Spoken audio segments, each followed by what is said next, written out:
नमो विष्णुपादाय कृष्णपृष्ठाय भूतले श्रीमते भक्तिवेदांत स्वामिनिति नामिने नमस्ते सारस्वते देवे गौरवाणी प्रचारिणे निर्विशेष शून्यवादी पाश्चात्यदेशतारिणे वाञ्छाकल्पतरुभ्यश्च कृपा सिन्धुभ्येव च पतितानां पावनेभ्यो वैष्णवेभ्यो नमो नमः। जय श्री कृष्ण चैतन्य प्रभु नित्यानंद श्री अद्वैत गदाधर श्रीवासादि गौर भक्त वृंद। हरे कृष्णा कृष्णा कृष्णा हरे हरे, हरे राम राम राम हरे हरे। रामाय रामभद्राय रामचंद्राय वेदसे रघुनाथाय नाथाय सीताय पतये नमः। कूजन्तं राम रामेति मधुरं मधुराक्षरम् आरुह्य कविता शाखां वन्दे वाल्मीकि कोकिलम्।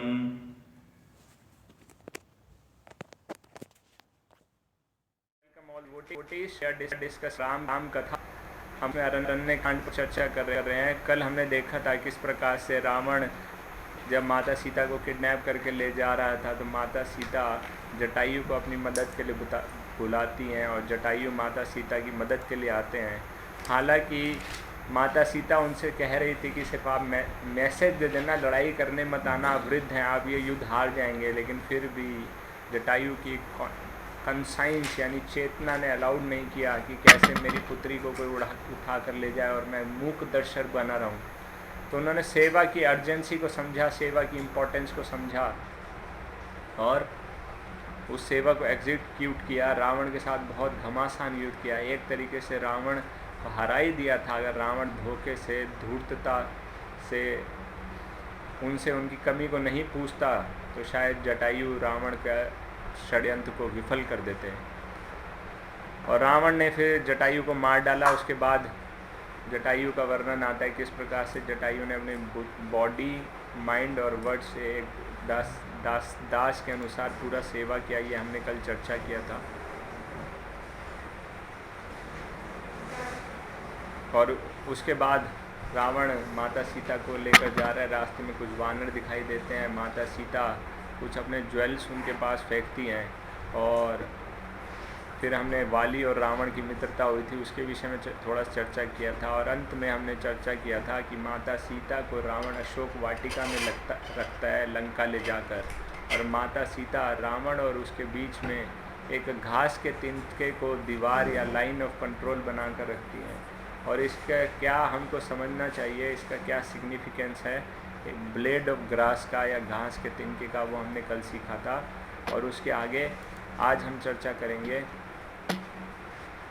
माता सीता का इधर अपहरण हो चुका है और उधर लक्ष्मण जी जा रहे हैं भगवान राम से मिलने के लिए। लक्ष्मण जी बहुत ज़्यादा डिस्टर्ब हैं। आज तक उन्होंने ऐसे वचन नहीं सुने थे माता सीता से और एक्सपेक्ट भी नहीं किया था, इसलिए बहुत तेज़ चल रहे हैं, भागते भुगते जा रहे हैं। तो भागते हुए जा रहे हैं तो क्या कारण है इसका पता लगाना थोड़ा सा मुश्किल है। क्या उनको भगवान राम से मिलने की जल्दी है, या वो जल्दी माता सीता से दूर जाना चाहते हैं, या फिर उनके मन में चिंता है भगवान राम की रक्षा करने की, या फिर वो माता सीता ने जो उनके ऊपर दोष लगाया था उससे दूर भागना चाहते हैं। और वैसे ही उधेड़ बुन में मन में विचार करते हुए जैसे ही लक्ष्मण जी भगवान राम के पास पहुंचते हैं तो तुरंत उनको गले लगा लेते हैं, इस उम्मीद से कि भगवान राम मेरे को ऐसा रिएक्ट करेंगे, ऐसा पॉजिटिव रिएक्शन मिलेगा, ऐसा पॉजिटिव एसोसिएशन उनका मिलेगा कि मैं सारे अपने दुखों को भूल जाऊंगा, या ये जो कष्ट है मेरे जीवन से निकल जाएगा। लेकिन भगवान राम को वो बहुत ज़बरदस्त तरीके से गले लगाते हैं। लेकिन क्या देखते हैं भगवान राम का कोई रिएक्शन नहीं है। जैसे एक ठंडा व्यक्ति पड़ा होता है। उन्होंने तो अपने हाथ भी नहीं उठाए लक्ष्मण जी को गले लगाने के लिए, यानी रेसिप्रोकेट करने के लिए। लक्ष्मण एक तरह से चिपक गए हो, जैसे कोई पेड़ को चिपक जाता है और पेड़ के साथ एम्ब्रेस करने का प्रयास करता है, तो पेड़ तो कोई रेसिप्रोकेट नहीं करता, एक तरफा एफर्ट होता है। लक्ष्मण जी ने देखा ये एक ही तरफा एफर्ट था और ऐसा उनको विश्वास नहीं हुआ। थोड़ा सा दूर हुए, भगवान जब उनसे हटे तो देखा उनको भगवान राम की आंखों में जो नज़र आया सिर्फ गुस्सा नज़र आ रहा था, और वो जो आंखों में सिर्फ प्रश्न भरे हुए थे। बिल्कुल इस बात से पता चल गया था कि भगवान राम उनसे बुरी तरह से नाराज़ हैं, और भगवान राम ने उनको डांटा, उनको चेस्टाइज करना शुरू किया। लक्ष्मण जी ने बहुत प्रयास किया उनको बताने का कि ये मेरा अपना निर्णय नहीं था, ये शायद भाग्य के कारण हुआ है, मैंने चुना नहीं, माता सीता ने मुझ पर तोहमत लगाई, मुझ पर मेरा कैरेक्टर असैसिनेशन किया। लेकिन भगवान राम यही कह रहे थे, तुम कैसे आ गए, एक सेवा दिया था छोड़कर सीता की सुरक्षा के लिए, तुम कैसे अपनी सेवा को बीच में छोड़कर आ गए।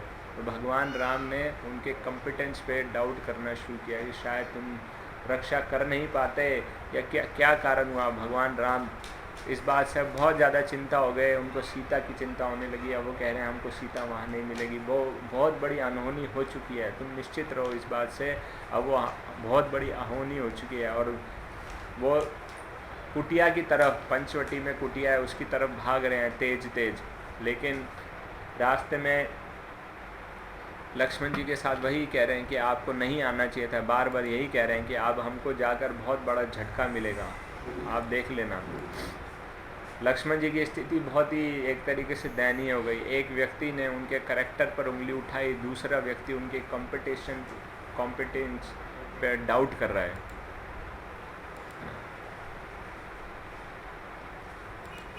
कोई व्यक्ति अगर किसी के कॉम्पिटेंस पे डाउट करता है तो व्यक्ति का थोड़ा सा सेल्फ इमेज को धक्का लगता है, ठीक है। और अगर किसी के कैरेक्टर पर डाउट किया जाता है तो उसकी इंटीग्रिटी को बहुत ज़्यादा चोट पहुंचती है।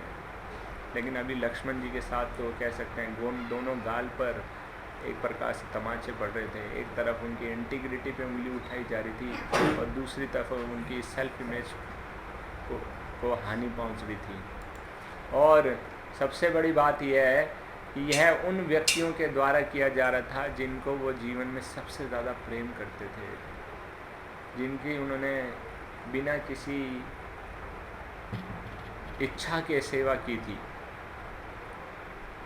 और तब जब ऐसा किया जाता है उन लोगों के द्वारा जिनसे हम बहुत ज़्यादा प्रेम करते हैं, तो जो घाव पहुंचता है वो और भी ज़्यादा गहरा होता है। तो लक्ष्मण जी की कुछ ऐसी स्थिति थी, और ऐसी प्रकार से इसी उधेड़ बुन में बातचीत करते हुए वह पंचवटी में कुटिया में पहुंच गए। और जो जैसा कि उम्मीद की जा रही थी या जैसा कि आशंका थी,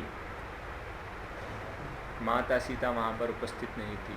उनको हर जगह ढूंढने का प्रयास किया, नहीं मिली। और जैसे ही भगवान राम ने देखा कि सीता माता नहीं है, कुटिया का हाल देखा, फल बिखरे हुए हैं, थाली इधर गिरी हुई है, मटका इत्यादि टूटा हुआ है, सब कुछ तितर बितर है, तो भगवान राम तो उनकी आँखों से आंसू धारा बहने लगी। इतना विलाप कि वह चली गई, सीता चली गई, हमने उसको खो दिया। रामायण, वाल्मीकि रामायण में 5 अध्याय में इसका वर्णन आया है, बहुत डिटेल डिस्क्रिप्शन है। 5 अध्याय में राम विलाप का वर्णन है, और बताते हैं कि ये राम विलाप भगवान का विलाप है। किसके लिए? सीता। लेकिन सीता यहाँ पर किसको रिप्रेजेंट करती है? Living entity. तो लिविंग एंटिटी जब बिछुड़ जाती है भगवान से तो भगवान इतना विलाप करते हैं, हर लिविंग एंटिटी के इतना विलाप करते हैं भगवान। इसीलिए जो भी माध्यम बन जाता है लिविंग एंटिटी को भगवान से मिलाने का, भगवान क्या कहते हैं भगवद गीता में, वो मेरा प्रिय बन जाता है, और उससे बढ़कर प्रिय मेरे से कोई और नहीं हो सकता। प्रचारक प्रचार जो करता है, यानी जो लिविंग एंटिटी और भगवान को मिलाने का कार्य करता है, तो उससे बढ़कर प्रिय कोई और नहीं हो सकता। क्योंकि भगवान को बहुत कष्ट होता है जब जीव उनसे दूर चले जाते हैं। तो ऐसी हालत है भगवान की यहाँ पर,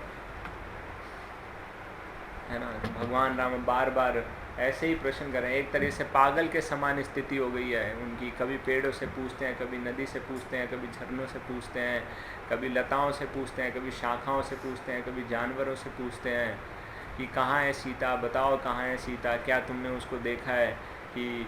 और फिर लक्ष्मण से कहने लगते हैं कि मैं तो उनके बिना जीवित नहीं रह सकता, मैं बहुत ज़्यादा समय तक सीता के बिना जीवित नहीं रह सकता।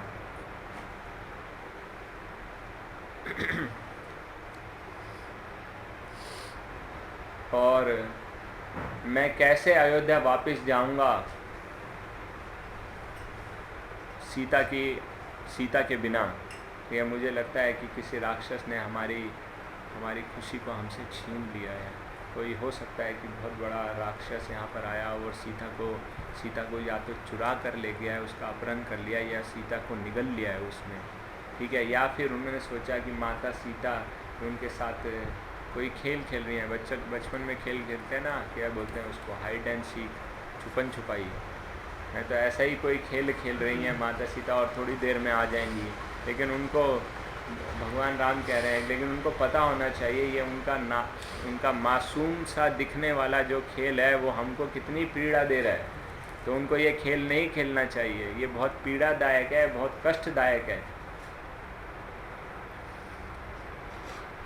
और इस प्रकार से भगवान राम एक प्रकार से अपनी सारी भावनाएं पूरी तरह से भावुक हो चुके हैं, अश्रु बह जा रही है, यानी कि उनकी स्थिति बहुत ही दर्दनाक है, या जिसको कहना चाहिए अब टुकड़े टुकड़े हो चुके हैं वो। और इधर लक्ष्मण जी विचार कर रहे हैं, अभी ऐसी स्थिति देखा जाए लक्ष्मण जी के लिए, ऐसी स्थिति, वो पहले खुद डिस्टर्ब थे अभी तक, है ना, थोड़ा उनका बाद में चर्चा करेंगे। लेकिन उन्होंने संभाल लिया अपने आप को जब राम की ऐसी स्थिति को देखा, और अब उन्होंने सोचा कि अभी तक मैंने मीनियल सर्वेंट बनकर सेवा किया है, लेकिन आज हो सकता है मुझको एज अ काउंसलर सेवा करना पड़ेगी। अभी तक मैं एजिटेट हो जाता था बहुत आसानी से, लेकिन अभी भगवान राम एजिटेटेड हो रहे हैं, वो डिस्टर्ब हो रहे हैं, उनको गुस्सा आ रहा है, वो टेंशन में है, तो मुझे उनको काउंसल करना पड़ेगा। तो उन्होंने तुरंत ही, उन्होंने ऐसा नहीं सोचा कि मैं कैसे कर सकता हूँ, नहीं, तुरंत उन्होंने ये रोल को करने को तैयार हो गए, क्योंकि सेवक का यही, जो सेवा है, जैसी भी सेवा है, उसको करने के लिए तैयार होंगे। कभी कभी रोल रिवर्सल हो जाता है, तो रोल बदलते रहेंगे, गोल नहीं बदलना चाहिए। और तुरंत उन्होंने यह रोल को स्वीकार किया, भगवान राम को थोड़ा सा काउंसल किया, उनको कहा हम ढूंढते हैं अभी। तो मिलकर उन्होंने पूरा जन स्थान को ढूंढ डाला, लेकिन हर स्थान पर, हर गुफा में देखा, हर छोटे मोटे पानी का स्थान है, वाटर बॉडी है, वहाँ पर देखा, पहाड़ों के ऊपर देखा, घने जंगलों में जाकर देखा, मगर जो लताएं होती हैं जिनको निकुंज और वो सब कहते हैं, जो आपस में मिलकर बन जाते हैं, ग्रूव्स बन जाते हैं, उनमें जाकर देखा, लेकिन सीता कहीं पर भी दिखाई नहीं दी, है ना। और जिस प्रकार से जितना हम ढूंढते जा रहे थे, जिन जिन स्थानों पर सीता नहीं मिलती जा रही थी, उस प्रकार से भगवान का एक प्रकार से डिस्टर्बेंस, उनका टेंशन या उनका पागलपन सीता के लिए और ज़्यादा बढ़ता जा रहा था, ठीक है। और अब उन्होंने पेड़ों का नाम ले लेकर पूछना शुरू कर दिया, कदम ट्री मुझको बताओ सीता कहाँ पर है, बिल्व पेड़ तुम बताओ, अर्जुन ट्री तुम बताओ। लेकिन पेड़ क्या है, वो तो मुख दर्शन है, आज तक उन्होंने कभी बातें नहीं किया, तो उन्होंने कुछ प्रश्न नहीं बोले। लेकिन पेड़ों से सैप, जो उनका लिक्विड पदार्थ होता है, इतना क्वांटिटी में निकल रहा था, इतना क्वांटिटी में निकल रहा था, ऐसा लग रहा हो कि वो रो रहे हो, रुदन कर रहे हो कि हम तो बेबस हैं, हम क्या कर सकते हैं, आँखों से आंसू बहाने के अलावा और कुछ नहीं, हमारे पास तो और कुछ चारा ही नहीं है। जब भगवान राम की ऐसी स्थिति को देखते हैं ऊपर कैलाश में सती और शंकर जी, तो शंकर जी को सब पता है कि ऐसे भगवान राम एक मानव का रोल कर रहे हैं, otherwise he is a supreme personality of God है। लेकिन सती जब देखती हैं, वो कहती हैं ऐसे कैसे हो सकता है, जैसे ब्रह्मा जी विचलित हुए थे, तो यहाँ पर सती बिविल्डर्ड हो जाती हैं, कैसे कैसे हो सकता है ये, कोई एक मानव अपनी पत्नी के लिए इतना विलाप करना, यार कोई अच्छा व्यक्ति होगा, समझदार व्यक्ति होगा, इतना विलाप थोड़ी ना करेगा, ज़्यादा से ज़्यादा रिपोर्ट लिखा देगा, किडनैपिंग की रिपोर्ट लिखा देगा, मिसिंग की रिपोर्ट लगा देगा। लेकिन इसका मतलब ये थोड़ी ना ऐसे पागल हो जाओ, पेड़ों से पूछो, झरनों से पूछो, नदियों से पूछो, कौन पूछता है, कोई समझदार व्यक्ति ऐसा कार्य करता है? नहीं जी नहीं। तो ये तो भगवान नहीं हो सकते, ये सुप्रीम पर्सनालिटी गॉड इवेंट है। शिव जी बताने का प्रयास करें, भाई मेरी बात मान लो, मुझ पर विश्वास रखो। बोला नहीं मैं तो टेस्ट करूँगी। अरे बोले और ज़्यादा बोले, भाई गलत कार्य कर रहे हो, खतरा मोल ले रही हो। नहीं, अब सती ने विश्वास कर लिया। अब शिव जी बेचारे क्या करें, अब विश्वास कर लिया है उनको, तो वो तो मूक दर्शक बनकर बैठे रहे। और सती ने सीता का रूप ले लिया, और ऐसे भगवान विचरण कर रहे हैं तो सीता का रूप लेकर भगवान राम के सामने आ गई। सीता का बिल्कुल रूप लेकर। अब सती ने रूप लिया है तो कोई पहचान नहीं सकता। सती यानी दुर्गा देवी पार्वती जो है ना, उन्होंने रूप लिया है तो उनको कोई पहचान नहीं सकता। लेकिन जैसे ही भगवान राम के सामने आई, भगवान राम ने उनको बोला, अरे आप माता सती, आप घने जंगल में अकेले क्या कर रही हो, भगवान शिव का है।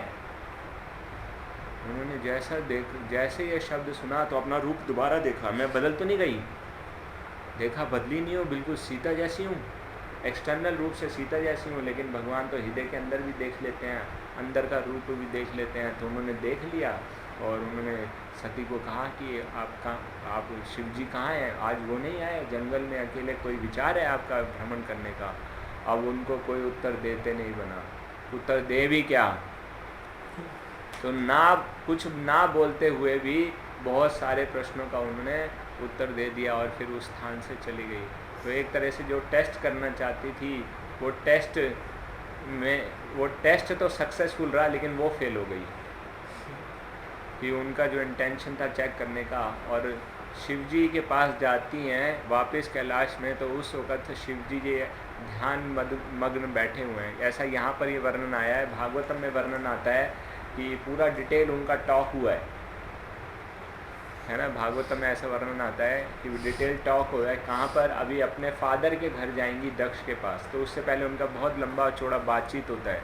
लेकिन यहाँ पर वर्णन आया है कि जब वह पहुँची वहाँ पर, तो वह अपने भगवान शिव समाधि में बैठे हुए थे, और उसके बाद वह कभी मिली नहीं भगवान शिव से। वह वहीं फिर, क्योंकि वो समाधि में थे, उनको अपने फादर के पास जाना था, दक्ष जो कि यज्ञ कर रहे थे। दक्ष के पास यज्ञ में जाती हैं, वो वहाँ शिव जी की बेइज्जती करता है, तो सती वहीं पर अपना शरीर त्याग कर देती हैं। और ऐसा इसलिए भी बताते हैं कि, और फिर वही बाद में पार्वती के रूप में आती हैं, तो शिव जी उसको स्वीकार करते हैं। तो बताते हैं एक प्रकार से उन्होंने अपराध कर दिया था भगवान राम के प्रति। सीता माता के रूप में आई थी, और भगवान शिव सीता माता को अपनी माता के रूप में स्वीकार करते हैं। तो क्योंकि सती ने सीता यानी उनकी माता का रूप ले लिया था, तो अब सती के साथ उनका संग करने का कोई प्रश्न ही नहीं उठता, क्योंकि उन्होंने उनकी माता का रूप ले लिया था। तो इसलिए सती को अपना वो शरीर त्याग करना पड़ा। तो एक ये भी कारण बना कि सती को अपना शरीर त्याग करना पड़ा।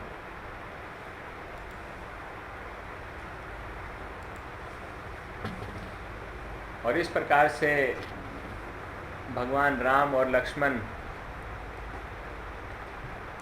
माता सीता को ढूंढने अभी तक इधर उधर डायरेक्शन लेस हैं, कि उनको पता नहीं किस दिशा में जाना है, कहाँ गई होगी। कभी इधर जाते हैं, कभी उधर जाते हैं, कभी इधर जाते हैं, कभी उधर जाते हैं। तो फिर थोड़ा सा आगे जाने के बाद उनको एक हिरन का झुंड दिखाई दिया। तो अब हिरन का झुंड, उन्होंने जैसे ही बैठे हुए थे, उनकी आंखों से आंसू बह रहे थे। जैसे ही उन्होंने देखा राम और लक्ष्मण को, तो उन्होंने साउथ की तरफ भागना शुरू किया। साउथ की तरफ भागते थे, ऊंची छलांग लगाते थे, फिर पीछे मुड़ के देखते थे, फिर साउथ की तरफ भागते थे, फिर ऊंची छलांग लगाते थे, फिर पीछे मुड़ के देखते थे। यानी कि इंडिकेशन दे रहे हैं। दो उन्होंने साइन किए कि सीता कहाँ गई हैं, साउथ की तरफ गई हैं, और हवा में बार बार उछलते थे, तो उनको हवाई मार्ग से ले जाया गया है। तो उन्होंने क्लियर कट एक तरीके से, तो पहला उनको क्लू ये मिला कि साउथ और एयर मार्ग। तो अब अभी तक किस दिशा में जाना है पता नहीं था उनको, लेकिन अब उनको दिशा मिल गई है, तो जो कि हिरन के द्वारा दी गई है। तो यहाँ पे बताया जाता है, वो कहते हैं ना, तो सेवा का भाव कितना है ना। हो सकता है उनकी लिमिटेशन हो, लेकिन लिमिटेशन के बावजूद भी वो उन्होंने अपनी सेवा कर पाए, क्योंकि वो उनके पास सेवा का भाव था। ठीक है, तो यानी कि सेवा का भाव रखना ज़्यादा महत्वपूर्ण है, रैदर देन स्किल और एबिलिटी की चिंता करना या टैलेंट की चिंता करना। तो जो मैसेज देना था वो उन्होंने दे दिया।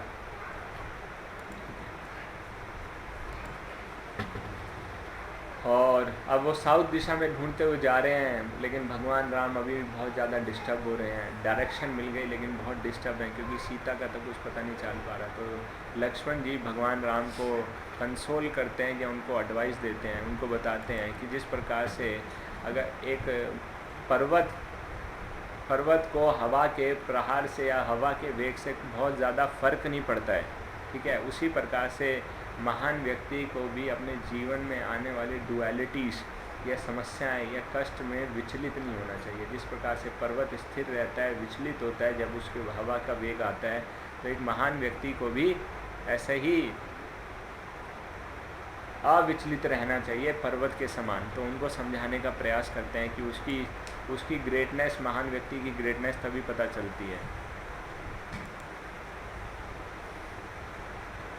और फिर आगे धीरे धीरे वे दक्षिण दिशा में जा रहे हैं, और दक्षिण दिशा में बढ़ते हुए अब उनको गिलहरी की एक फैमिली नज़र आती है, जो कि बहुत आंसू बहा रही है। भगवान राम छोटी सी गिलहरी को अपने हाथ पर उठा लेते हैं, तो बार बार अपने गर्दन को उठाकर वो ऊपर की तरफ इशारा करती है कि हमारे ऊपर से लेकर गए, उनका ये कहने का मन था और हम कुछ नहीं कर पाए। लेकिन भगवान राम उनके इस भाव से ही प्रसन्न हो जाते हैं, उनको आशीर्वाद देते हैं कि गिलहरी कितनी भी ऊंचाई से गिरेगी उसकी मृत्यु नहीं होगी। तो गिलहरी को ये आशीर्वाद भगवान राम के द्वारा दिया गया, उनके भाव से, सेवा भाव से ही प्रसन्न हो गए।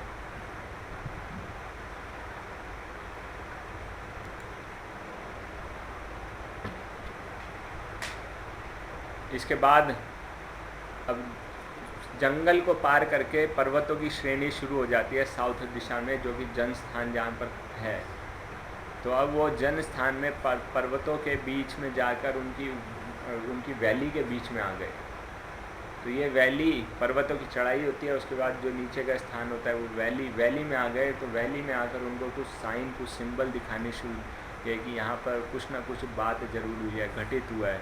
तो सबसे पहले वो देखते हैं कि दो पाँव के पीछे, छोटे छोटे पाँव के पीछे बहुत भारी भरकम राक्षस के पाँव हैं। तो ऐसा प्रतीत होता था कि माता सीता इधर उधर भागने का प्रयास कर रही हैं और राक्षस उनके पीछे पीछे भाग रहा है उनको पकड़ने के लिए। और फिर वहीं और सीता माता के निशानों को देखकर उन्होंने पहचान लिया कि ये जरूर यही हैं सीता माता के निशान, पूरा पहचान लिया उन्होंने।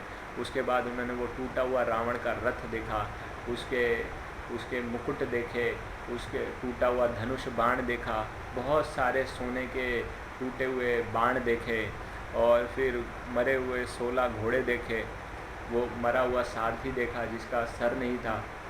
तो इस प्रकार से उनको पता लग गया कि यहाँ पर बहुत घमासान युद्ध हुआ है, और कोई मतलब ऐसा नहीं है कि बहुत छोटी सी घटना घटी हो, बहुत घमासान युद्ध यहाँ पर हुआ है। यह सब देखकर भगवान राम का गुस्सा और बढ़ने लगा। उन्होंने नदी से पूछा, पहाड़ों से पूछा, पेड़ों से पूछा, लेकिन कोई उत्तर नहीं दे रहा। बताओ सीता कहाँ है, बताओ सीता कहाँ है। भगवान को गुस्सा इतना आ गया, इतना गुस्सा आ गया, ये मूक दर्शक बने हुए हैं, मेरे को मदद की आवश्यकता है, हमको जानकारी की आवश्यकता है, ये मेरे को जानकारी नहीं दे रहे। और उन्होंने अपना धनुष निकाला, बाण चलाया, बोले इस पर्वत को अभी ध्वस्त कर दूंगा और इस नदी को अभी सुखा दूंगा। लेकिन लक्ष्मण जी ने किसी तरह से उनको रोका, उनको समझाया, उनको कंसोल किया, और उनको 4 कारण दिए कि आपको ऐसा कार्य नहीं करना चाहिए। तो लक्ष्मण जी उनको बताते हैं कि आपको ऐसा कार्य करना उचित नहीं है। तो पहला कारण जो बताते हैं पर्सनल लेवल के कि एक जो व्यक्ति की महानता है वो हमेशा के लिए होती है। ऐसा नहीं है कि अभी थोड़ी देर के लिए महान है और कुछ समय बाद वो डिस्टर्ब हो गया तो महान व्यक्ति नहीं कहलाएगा। हर स्थिति में जो कि अपने चरित्र को, जो कि उसका स्वभाव है, उसको मेंटेन कर पाता है ना। तो जैसे एग्जाम्पल देते हुए बताते हैं कि चंद्रमा हर स्थिति में अपनी शीतलता प्रदान करता है, सूर्य हर स्थिति में अपने उष्ण या ताप या रोशनी को देता है, या जिस प्रकार से वायु का वेग है वो हर स्थिति में, मतलब उसको वो खोते नहीं हैं। और इसी प्रकार से जो महान व्यक्ति होते हैं वो कभी भी अपनी आशा को नहीं खोते, ठीक है, और अपने डिटर्मिनेशन को नहीं खोते, और अपने प्रण को नहीं खोते। तो ये महान व्यक्तियों का है, और चाहे कितना भी संकट उनके जीवन में क्यों ना आ जाए, तो इसीलिए उनको बताते हैं कि आपको इसलिए अपनी आशा को नहीं खोना चाहिए। फिर दूसरा रीज़न जो उनको फिलॉसफिकल लेवल पर बताते हैं कि ये द्वंद्व है, भौतिक जगत का नियम है। ये द्वंद्व तो आएगा ही जाएगा, उतार चढ़ाव आएंगे ही आएंगे, ऊंच नीच होगा ही, है ना, सुख दुख आएंगे ही आएंगे, ठीक है। और अगर हम आज दिन है तो थोड़ी देर बाद रात होगी, तो इसका मतलब ये नहीं है कि अब हमेशा के लिए रात रहेगी, अंधकार ही अंधकार छाएगा। कुछ समय के बाद दोबारा से सूर्य उगेगा, दोबारा से रोशनी हो जाएगी। तो हमको ये जानना चाहिए, यह तो है ही, ये तो नियम है।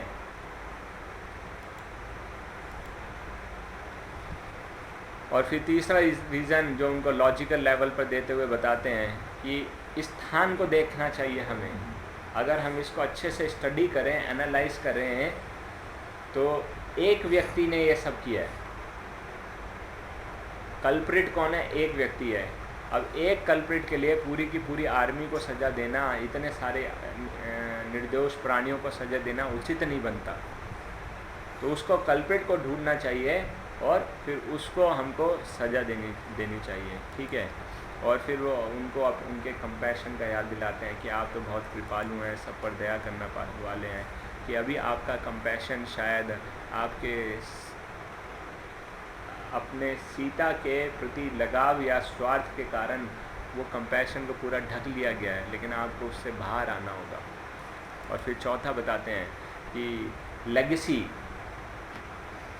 जैसे भगवद्गीता बताया ना, यद यद आचति श्रेष्ठ तत् तद एवतरो जना सा यद प्रमाणम कृत लोकस तद अनुवर्तते। बोलते हैं आप एक महान व्यक्ति हैं, आपका जन्म साधारण नहीं हुआ है। अगर आप ऐसा कार्य करेंगे तो लोग इसको समझेंगे कि हमको भी अधिकार मिल गया, हम ये ऐसा कर सकते हैं। जब राम जैसा महान व्यक्ति ऐसा कार्य कर सकता है तो हम तो फिर कर ही सकते हैं, ठीक है। तो आपको ये विचार करना चाहिए कि आप क्या मैसेज लोगों के लिए छोड़ कर जाना चाहते हैं, क्या लेगेसी छोड़ के लिए जाना चाहते हैं, कि आपके इस कार्य से उनको क्या सबक मिलेगा, क्या लेसन होगा। और मुझे तो नहीं लगता कि बहुत उचित लेसन उनके लिए होगा, इसीलिए आपको ये कार्य नहीं करना चाहिए। और भगवान राम ने जब लक्ष्मण जी के विचार सुने तो उनसे तुरंत सहमत हुए और उन्होंने अपना विचार त्याग दिया और थोड़े से अब शांत हो गए। तो लक्ष्मण जी अभी कैसे देखा जा रहा है लक्ष्मण जी को? लक्ष्मण जी एक काउंसलर का रोल निभा रहे हैं। भगवान राम के मिलने से पहले उनकी क्या स्थिति थी और भगवान राम से मिलने के बाद और वो झोपड़ी में क्या कुटिया में पहुंचने से पहले उनकी क्या स्थिति थी। बहुत ज़्यादा डिस्टर्ब थे, लेकिन फिर भी ऐसा क्या हुआ कि वो अपने आप को कंट्रोल कर पाए, या और उन्होंने सडनली एक नेगेटिव रोल से, नेगेटिव माइंड सेट से पॉजिटिव माइंड सेट में आ गए। तो ये बहुत सुंदर टीचिंग्स हमको प्राप्त होती हैं, उन्होंने किसको प्रायोरिटी दिया, ठीक है ना। जैसा कि हमने पहले बताया कि करैक्टर असैसिनेशन और कंपिटेंस पर डाउट किया गया, और ये जब अपने क्लोज के व्यक्ति के द्वारा किया जाता है तो बहुत ज़्यादा दर्द होता है। और लक्ष्मण जी की बिल्कुल ऐसी स्थिति थी।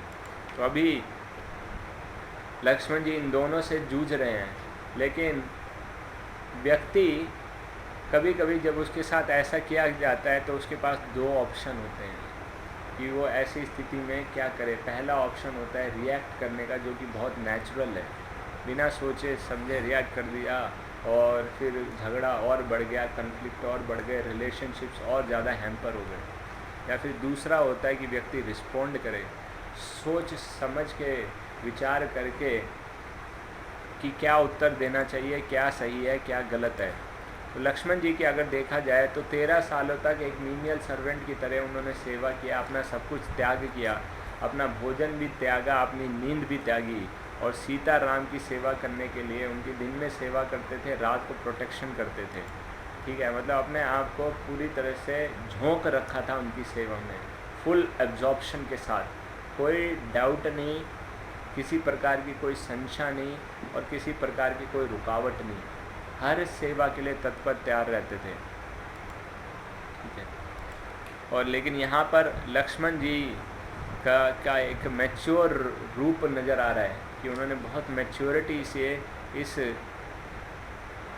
प्रॉब्लम को डील किया, क्योंकि उन्होंने सबसे ज़्यादा महत्व रिलेशनशिप्स को दिया। और वो ऐसा क्यों कर पाए? क्योंकि उन्होंने रिएक्ट करने से पहले एक पॉज बटन दबाया।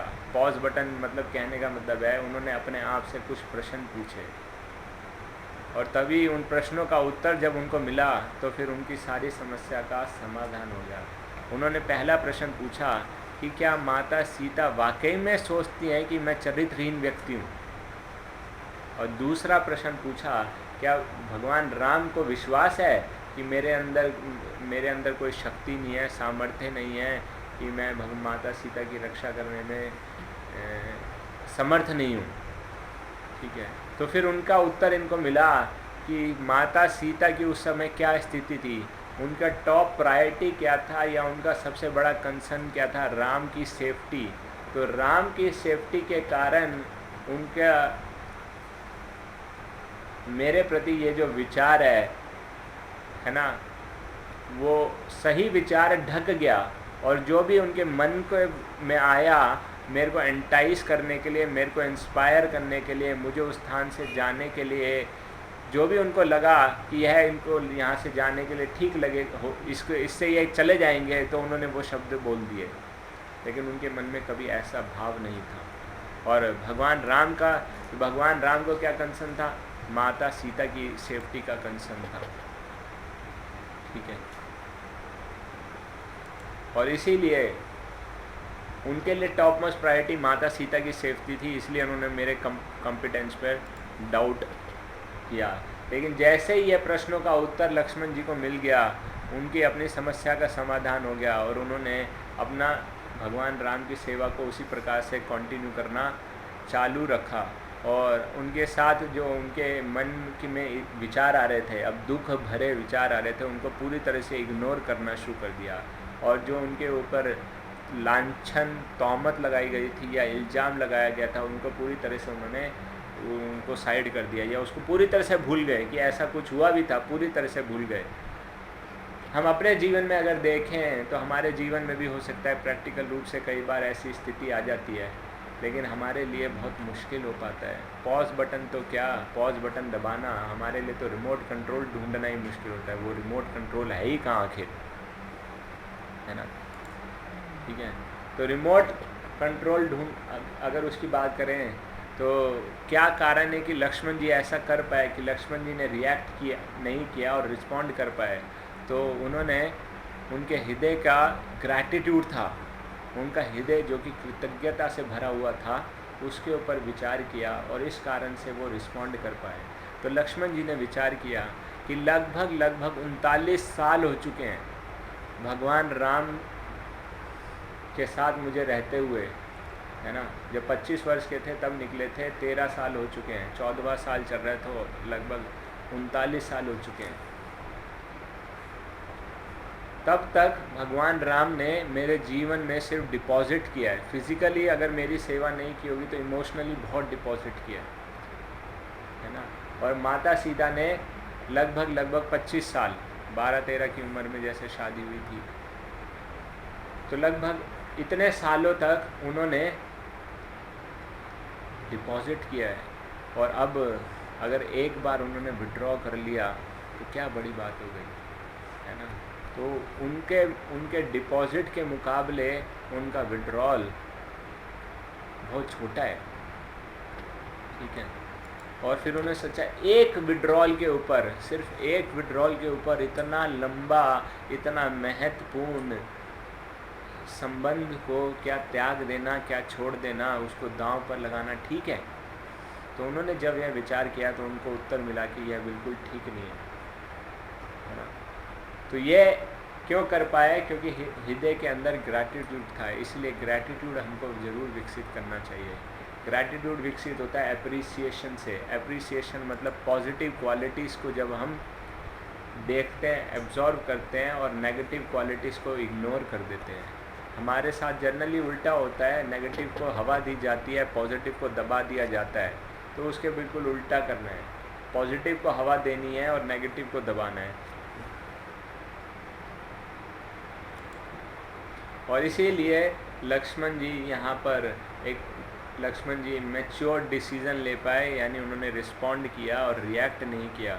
और तभी हम देखते हैं कि लक्ष्मण जी यहाँ पर ऐसी स्थिति में भी भगवान राम को कंसोल कर पा रहे हैं, क्योंकि वो पूरी तरह से अब वो रिलेशनशिप को महत्व दे रहे हैं, ना कि अपनी, यहाँ पर कहना चाहिए अपनी फीलिंग को, भावनाओं को या मन के विचारों को ज़्यादा उन्होंने वैल्यू किया। तो इस प्रकार से अभी वे लोग वैली में ढूंढ रहे हैं, तो ढूंढते ढूंढते उनको दूर से एक मांस का टुकड़ा दिखाई देता है जो खून से लथपथ है।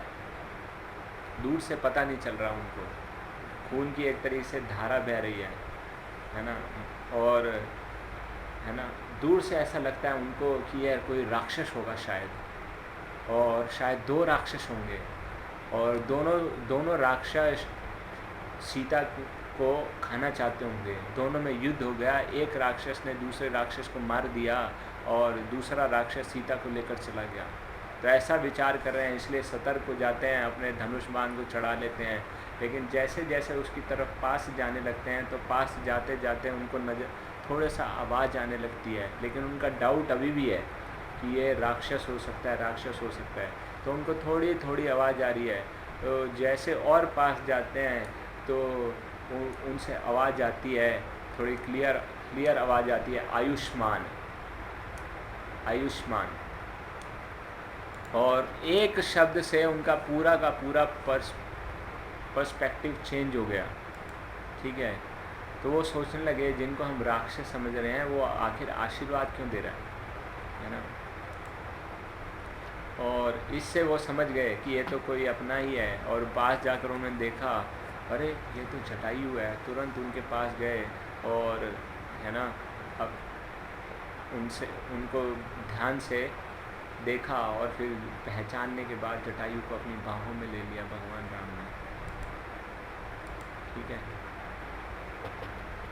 अभी ऐसा देखा जाए कि ऐसी डिफ़िकल्ट सर्कमस्टांसेस में भी जटायु क्या कर रहे हैं, आशीर्वाद दे रहे हैं। ठीक है, यहाँ पर क्या हो रहा था, भगवान राम और लक्ष्मण को मिसअंडरस्टैंडिंग हो गया था।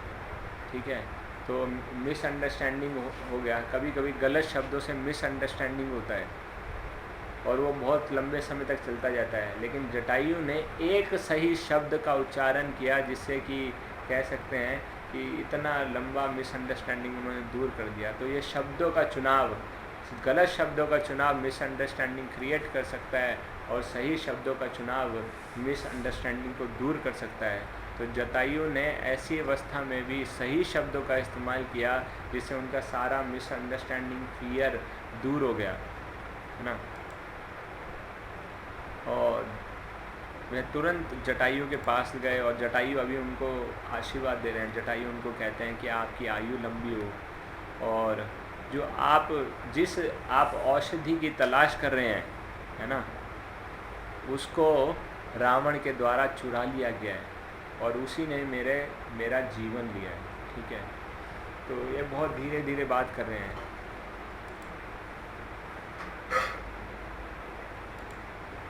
ठीक है, तो आचार्य बताते हैं कि जटायु ने माता सीता को औषधि कहा है।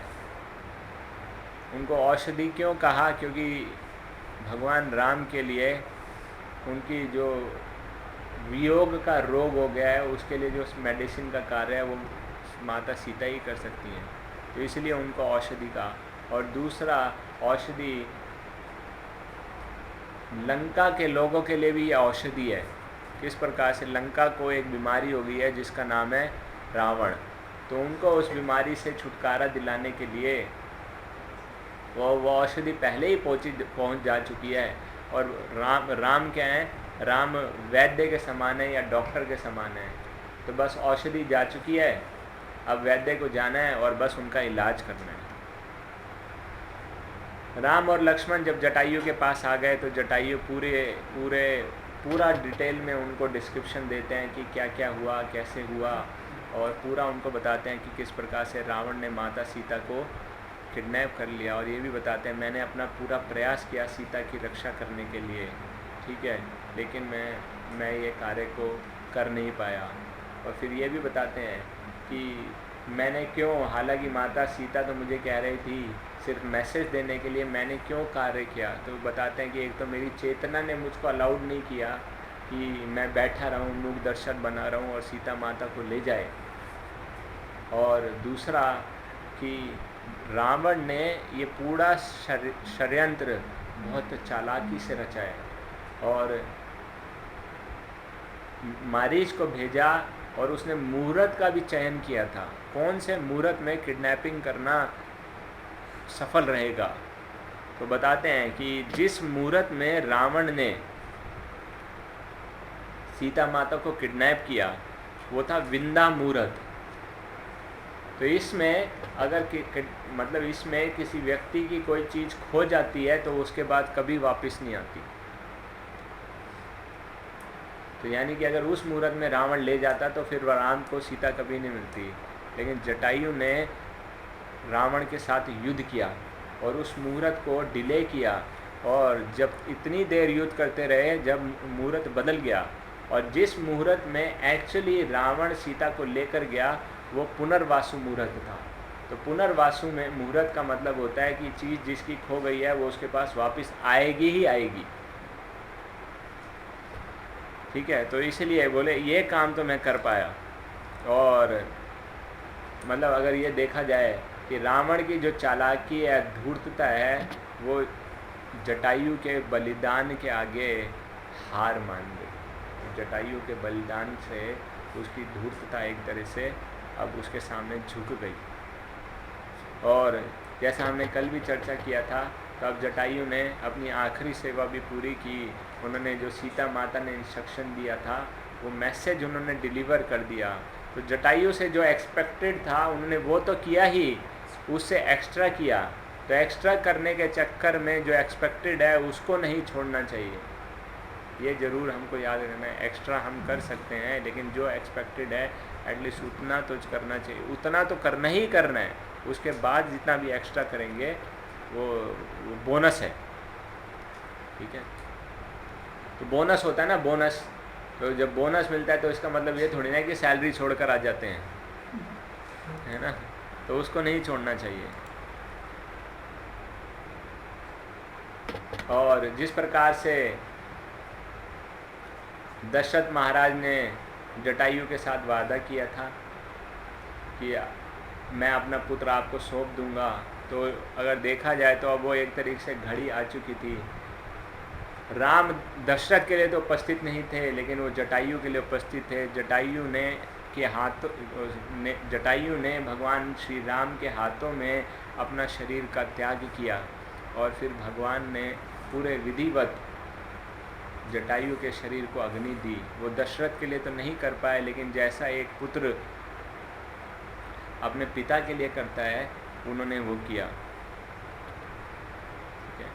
और ये पूरा एपिसोड जिसमें मारीच और जटायु का विवरण आता है हमको बहुत अच्छे लेसन्स देता है ना। थोड़ा इसके विषय में हम चर्चा करेंगे। अगर देखा जाए, है ना, जटायु की मृत्यु और मारीच की मृत्यु, जटायु की मृत्यु रावण के हाथों हुई है और मारीच की मृत्यु राम के हाथों हुई है। फिर भी कौन सी मृत्यु श्रेष्ठ है? जटायु की मृत्यु श्रेष्ठ है, हालांकि वो रावण के हाथों मारा गया। बाहर से देखा जाए तो राम के हाथ मरना चाहिए, है ना। रावण के, राक्षस के हाथ से मरेंगे तो गति कैसी होगी, गलत होगी, पापी के हाथों मारे जा रहे हैं, ठीक है। तो इसका क्या मतलब है कि ये भक्ति हमें सिखाती है कि हमारी इंटेंशन क्या है ना। जो भी एक्शन है, जो भी सेवा है, उसके पीछे हमारी क्या इंटेंशंस हैं, वो कैसे परफॉर्म हो रही है, उससे ज़्यादा महत्वपूर्ण है कि किस भाव में वो की जा रही है। जटायु ने अपने शरीर का त्याग किया राम की सेवा करते हुए, और मारीच ने अपने शरीर का त्याग किया रावण की सेवा करते हुए। तो बहुत बड़ा डिफरेंस है दोनों के अंदर। जटायु मारा गए एक अच्छे कार्य के लिए और मारीच मारा गया धूर्तता के कारण। तो ऐसा नहीं है कि राम के हाथों मारा गया तो उसको भी ऊंची गति प्राप्त होगी, लेकिन ऊंची गति जटायु की है क्योंकि उनका पर्पस बहुत ऊंचा था। फिर उसके बाद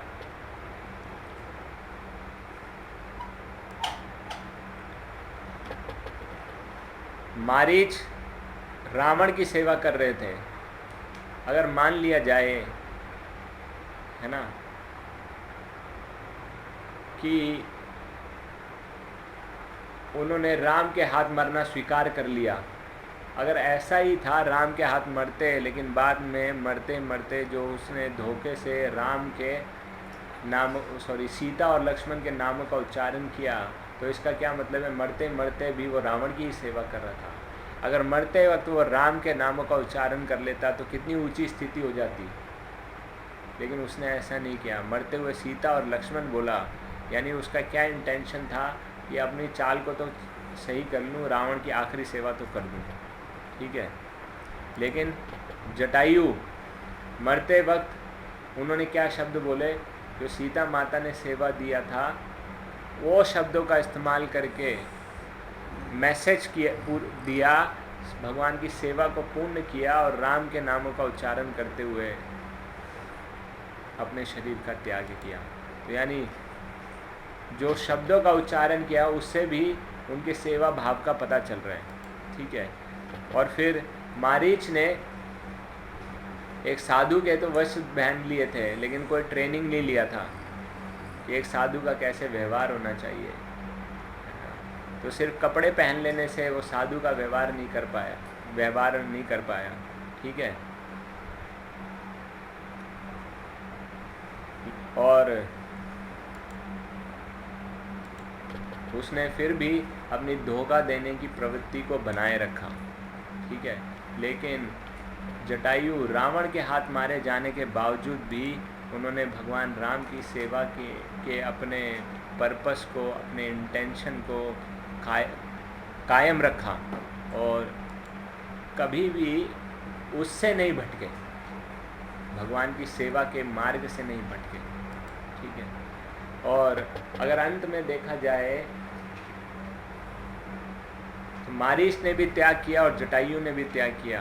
तो जटायु के त्याग के लिए भगवान राम का संग प्राप्त हुआ अंतिम समय में, उनके चेहरे का दर्शन, उनका सपोर्ट और उनके द्वारा क्रियाक्रम। और मारीच को क्या प्राप्त हुआ? क्योंकि रावण जैसे दुष्ट राक्षस का उसने साथ दिया था, उनकी सेवा की थी। रावण मुड़कर देखने भी नहीं आया कि उसका शरीर कहाँ है, उसके शरीर को क्या अग्नि देने की आवश्यकता है। वो हालांकि वो तो रिश्तेदार भी था,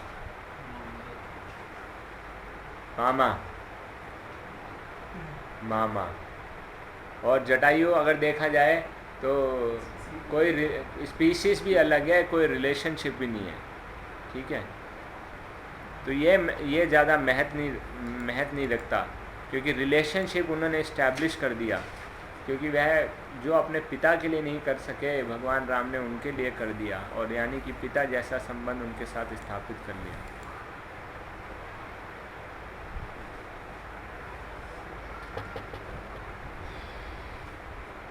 इसके पश्चात भगवान राम और लक्ष्मण उसी दिशा में, जटायु के द्वारा बताई गई दिशा में आगे बढ़ते हैं। आगे जाते हैं तो एक भयानक राक्षस से वो मिलते हैं। वो राक्षस के बहुत लंबे हाथ हैं, वो लंबे हाथों से राम और लक्ष्मण को पकड़ लेता है, और उसका अजीब सा शरीर है, पहाड़ जैसा शरीर है, उसमें एक आँख कहीं पर बनी हुई है, पेट में उसका मुंह है, और वो उसकी छाती में आँख बनी हुई है। वो लंबे हाथों से भगवान राम और लक्ष्मण को पकड़ लेता है, उनको उठाकर अपनी एक आँख से देखता है कि क्या है ये। फिर वो बोलता है बहुत छोटे से हैं, वो तो पता नहीं कितने जानवर एक बार में खा जाता हो। तो फिर भी उसको अपने पेट में डालने का जब प्रयास कर रहा होता है तो तुरंत अपनी तलवारों से भगवान राम और लक्ष्मण उसके हाथ काट देते हैं, और जैसे ही हाथ काटते हैं अब उसकी आंखों से आंसू बहने लगते हैं, और वो कहता है कि आप आ गए, हे राम आप आ गए। और वह राक्षस फिर अपने बारे में बताता है कि मेरा नाम, राक्षस योनि में मेरा नाम कबंध है, ठीक है, और मैं पता नहीं कब से, कितने समय से यहाँ पर बैठा हुआ हूँ, शायद हज़ारों साल हो गए होंगे। फिर अपने विषय में बताते हैं कि मैं ऐसा नहीं था, इतना कुरूप नहीं था मैं तो बहुत सुंदर था, और सुंदरता के साथ साथ मेरे अंदर बहुत शक्ति भी थी, और मेरा नाम विश्ववासु था। मैं एक गंधर्व था, तो मेरे अंदर सुंदरता भी थी, मेरे अंदर बहुत शक्ति भी थी।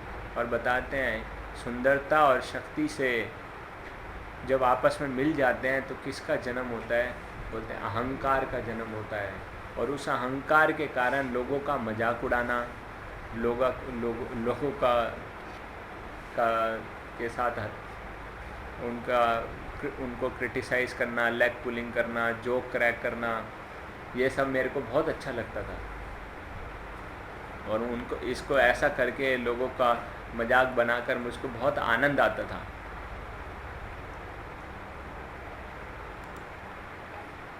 तो एक बार इसी कारण मैंने एक ऋषि हुए स्थूल शिरा,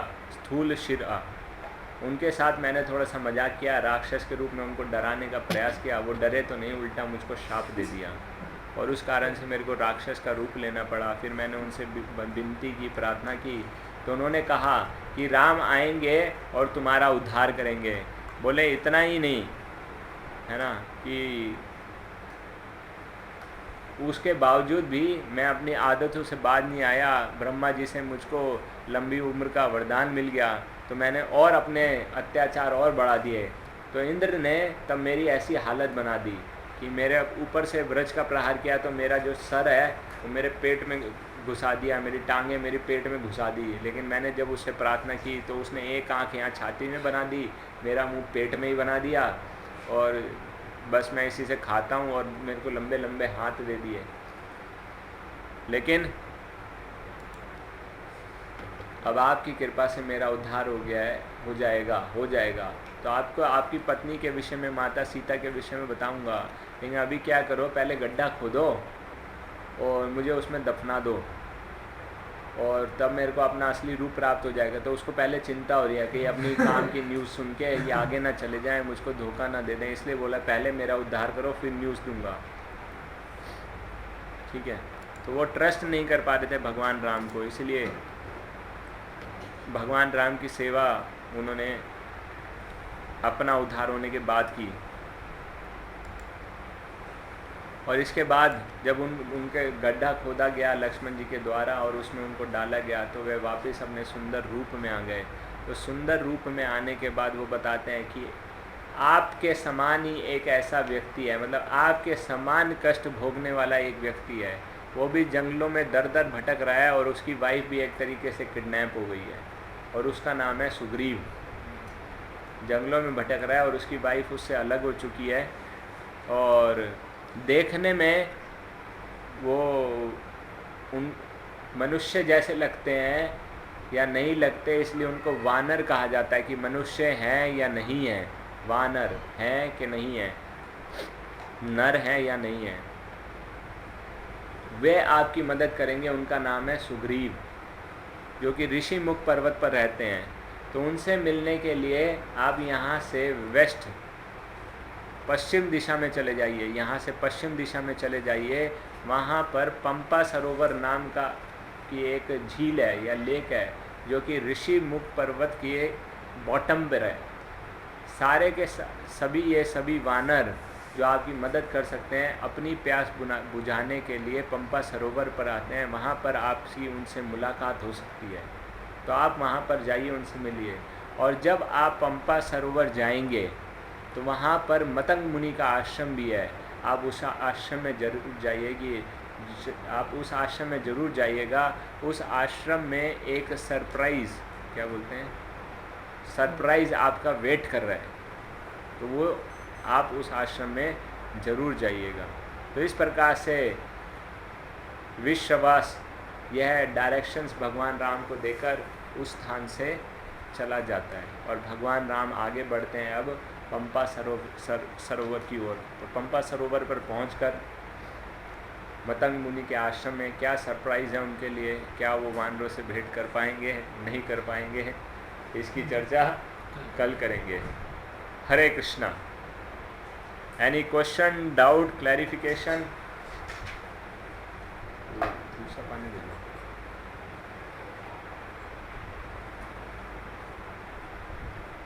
कोई प्रश्न?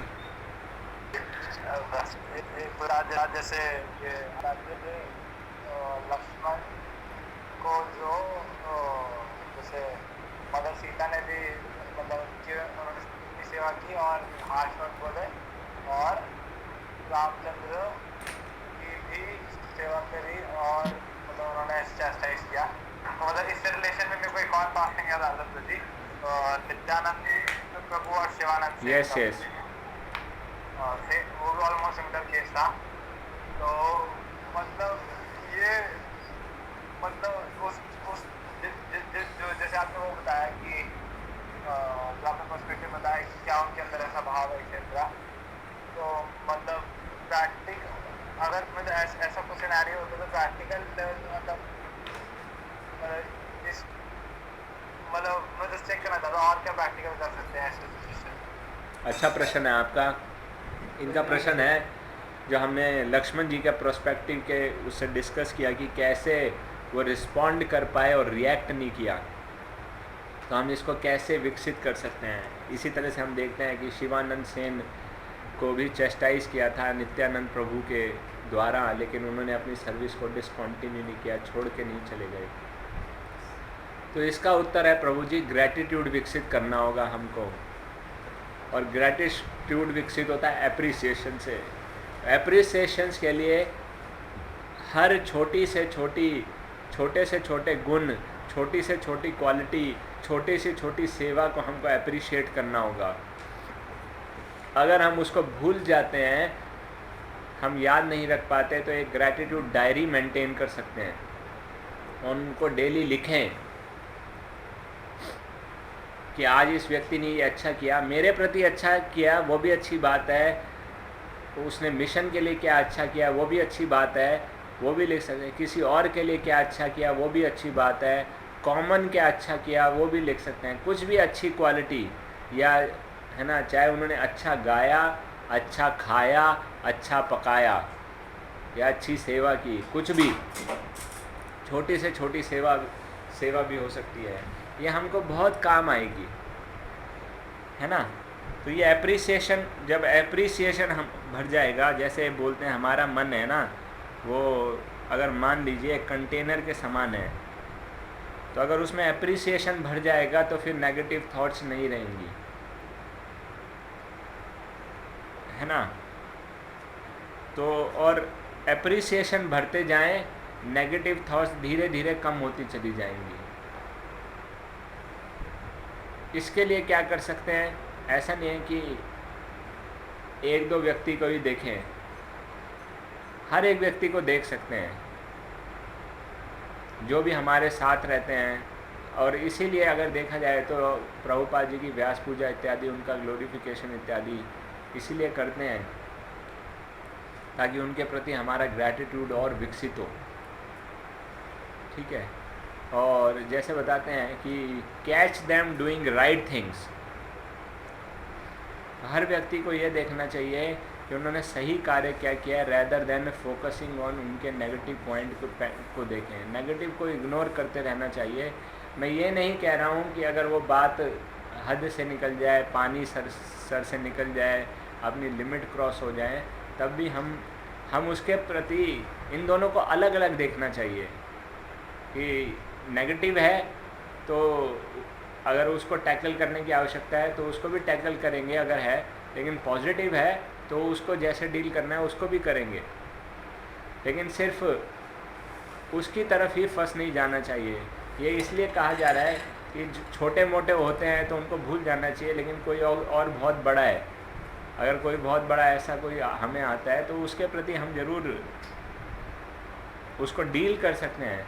तो डील भी अगर करना है, चाहे वो नेगेटिव भी है, तो उसके प्रति कैसे क्या डील करने का सही तरीका है, यानी उस स्थिति में भी रिस्पॉन्ड करेंगे, रिएक्ट नहीं करेंगे। जैसे कभी कभी होता है ना, गुस्सा आ जाता है, घरों में गुस्सा इत्यादि होता है, तो बच्चे को थप्पड़ लगा देते हैं, तो वो रिएक्ट करना है।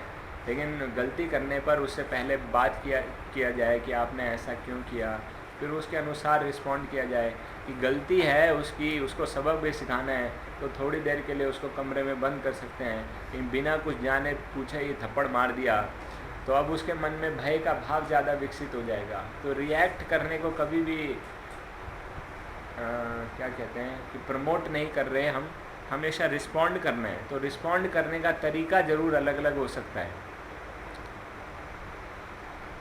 और धीरे धीरे हम देखेंगे कि हमारी वो ग्रैटिट्यूड डायरी इतनी बढ़ गई है तो फिर उसमें अगर नेगेटिव उसके लिए जगह ही नहीं है या फिर नेगेटिव कभी आता भी है तो फिर वो ग्रैटिट्यूड डायरी को खोल के रिवाइज कर लेना चाहिए कि इतने सारे हैं, क्या वर्थ है। जैसे लक्ष्मण जी ने विचार किया, इतने सालों का इन्वेस्टमेंट और एक विड्रॉल क्या वर्थ है। लेकिन अगर विड्रॉल बहुत ज़्यादा बड़ा हो, बहुत ज़्यादा बड़ा हो, वो डिपॉजिट से ज़्यादा हो, तो फिर तो शायद फिर कुछ ना कुछ स्ट्रॉन्ग एक्शन लेना ही पड़ेगा। जैसे कोई पुरुष है ना, वो डिपॉजिट करता है लेकिन बाद में किसी महिला के साथ कोई गलत व्यवहार कर देता है तो उस महिला के लिए बहुत बड़ा विड्रॉल हो सकता है ना। Just to give you one example, मतलब कि तो वो देखना पड़ेगा। यहाँ पर इतना बड़ा नहीं था, ऐसा उन्होंने कोई बहुत ज़्यादा नहीं था, इन्वेस्टमेंट ज़्यादा था यहाँ पर और विड्रॉल कम था। I hope it helps.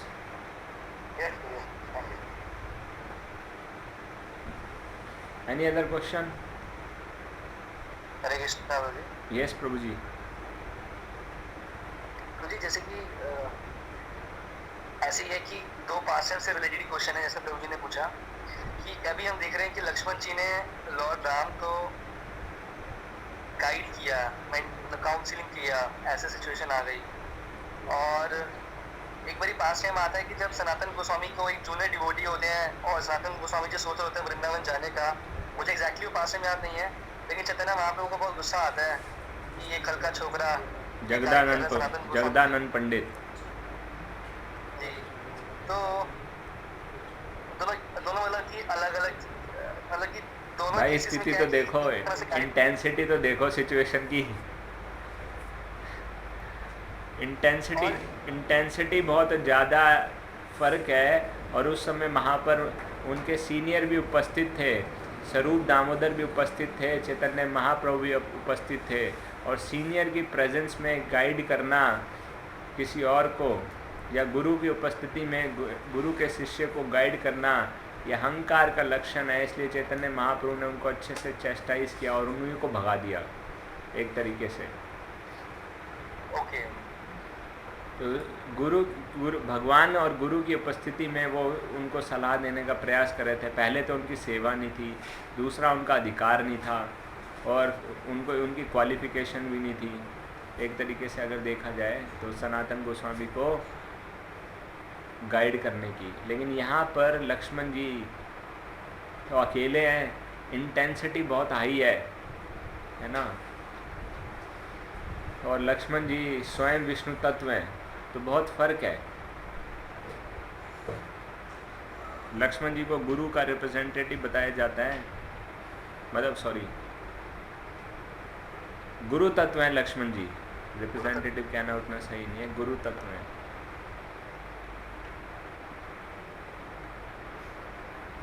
ठीक है। यस प्रभु। और प्रभु जी एक चीज जैसे कि लास्ट क्लास में डिस्कस कर रहे थे कि गृहस्थ की ड्यूटी एक मतलब रिस्पॉन्सिबिलिटी होती है, क्योंकि घर में जो भी है उन सबको जो है प्रोटेक्शन करना। तो प्रैक्टिकली रूप में ऐसा होता है कि जब मॉस्किटोज होते हैं घर में या चूहे होते हैं तो हम लोग डिस्टर्ब भी होते हैं उनसे, और वो सेवा में बाधा भी करते हैं, और भी तरह के इंसेक्ट्स हो सकते हैं। जब आपने सांप का एग्जाम्पल लिया था कि हमें तो हमारा जो ड्यूटी है कि वी शुड टेक केयर, तो मैं नहीं वो ऐसे एग्जाम्पल ले लिया था भाई, सांप पाल मत लेना। Yes Prabhu ji, that is practically मतलब I am asking what should be done because I have priorities पहले बनानी चाहिए हमको, प्रायोरिटीज बनानी चाहिए किसको सर्व करना है। कि पहले गुरु को सर्व करना चाहिए, ब्राह्मणों को सर्व करना चाहिए, डीटीज़ को और उनको सर्व करना चाहिए, फिर फैमिली मेम्बर्स को, महिलाओं को, वृद्धों को, बच्चों को, और फिर उसके बाद इन सबको सर्व करना चाहिए। ठीक है, और इनकी ज़्यादा भी चिंता मत करो। हाँ, मारो मत इनको, लेकिन ऐसा नहीं है कि इनको खाने के वांदे पड़ रहे हैं और बेचारे भूखे हैं। नहीं Guru ji, I want to complete my question. तो जी ऐसा अभी कुछ समय से मतलब what I am facing is कि कुछ इंसेक्ट्स ऐसे घर में आ जाते हैं and they enter in kitchen also, और वहाँ पे भोग प्रिपेयर करते हैं हम लोग। तो ऐसा कभी कभी होता है कि there is a need to kill them, so what should be done in that case? हम किलिंग को इतना ज़्यादा प्रमोट नहीं करते हैं प्रभु जी। अगर आपको उनको भगाना है तो आपको जाली लगानी चाहिए, इंसेक्ट ना आए। और अगर वो मक्खी मच्छर इत्यादि हैं तो जाली से रुक जाएंगे। और दूसरा, अगर जो ज़मीन पे कॉकरोचेस और दूसरे इंसेक्ट हैं तो वो सफाई से, जितना ज़्यादा सफाई रखोगे वो चले जाएंगे। यानी कि महा क्लीनिंग, गुंडीचा मार्जन बार बार करना चाहिए। अगर वो साल में एक बार होता है तो बहुत कम है। तो जितनी ज़्यादा सफाई रखेंगे तो वो इंसेक्ट कम हो जाएंगे। मारना सॉल्यूशन नहीं है, उसका हमको रिएक्शन मिलेगा। ठीक है, और अगर उनको किसी तरह भगाया जा सकता है, पकड़ा जा सकता है तो वो ज़्यादा ठीक है। मारने को तो हम रेकमेंड नहीं करते हैं। ठीक है। यस प्रभु जी।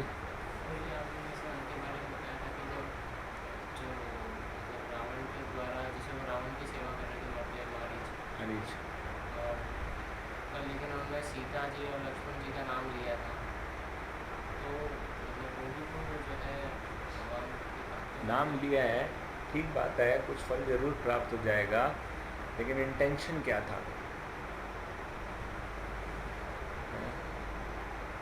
इंटेंशन क्या था? सेवा करने का भाव नहीं था। उनको हेल्पलेस कंडीशन में नहीं बुला रहे थे, उनको इसलिए बुला रहे थे ताकि वो धोखा खा जाए। तो उनके ऊपर वो वाला श्लोक जरूर एप्लीकेबल होगा, सांकेत्यम पारिहास्यम व स्थोभम हिलनम एव।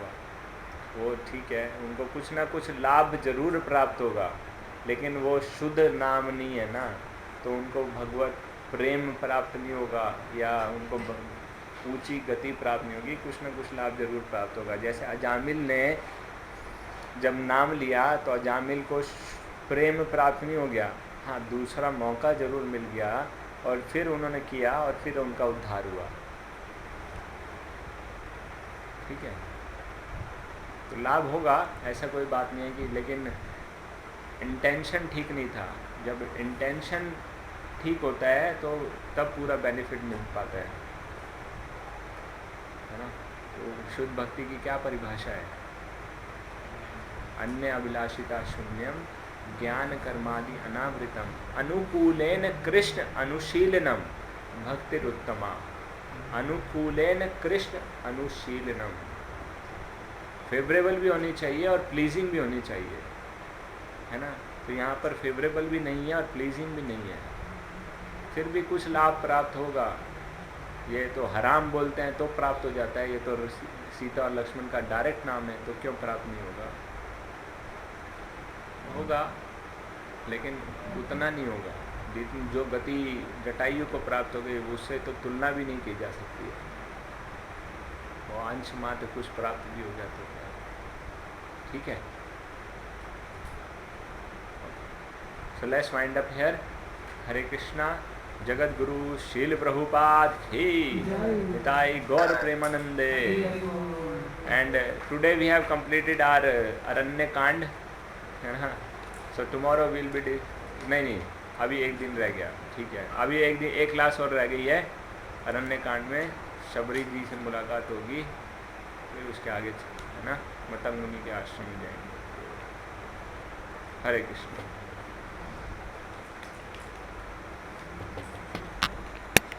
So now we have got a target.